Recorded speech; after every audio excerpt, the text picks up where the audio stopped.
Bonjour, nous nous retrouvons pour un nouvel éco-geste. Aujourd'hui, nous allons nous intéresser au sujet du papier. Alors, il faut savoir qu'au niveau mondial, 42% du bois exploité commercialement sert à fabriquer du papier et 17% du bois utilisé provient de forêts vierges qu'il nous faut protéger.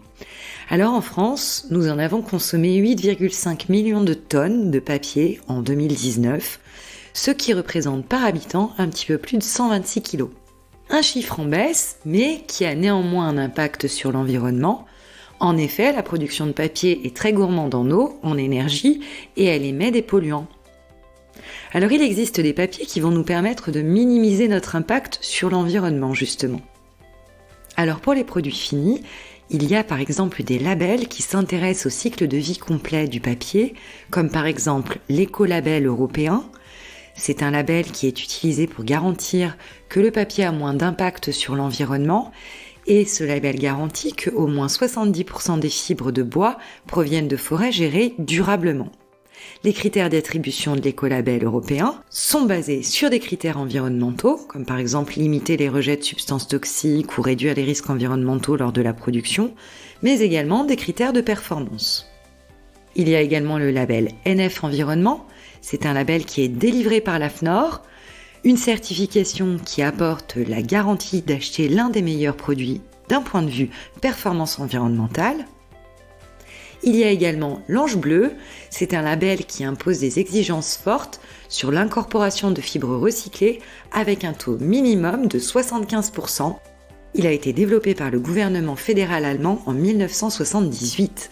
C'était l'un des premiers.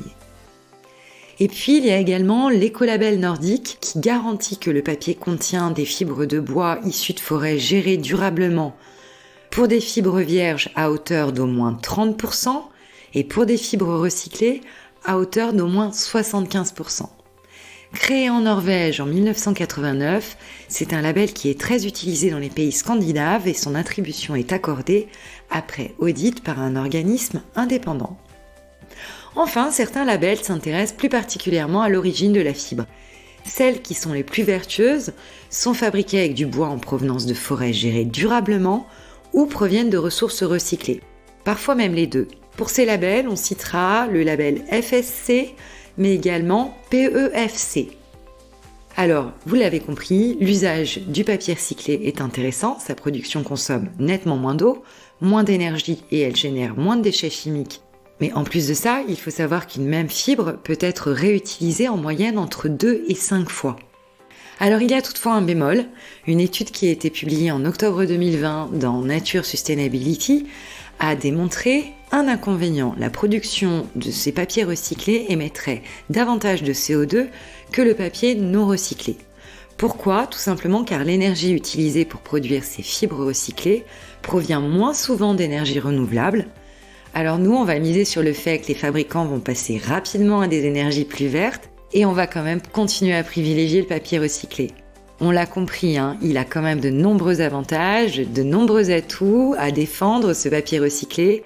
Alors, avant tout, on pense déjà à bien recycler nos papiers pour favoriser ce process de recyclage. Et bien sûr, pour nos achats de ramettes, on surveille les labels pour minimiser notre impact. Nous vous souhaitons une excellente journée et nous vous retrouvons demain pour un nouvel épisode.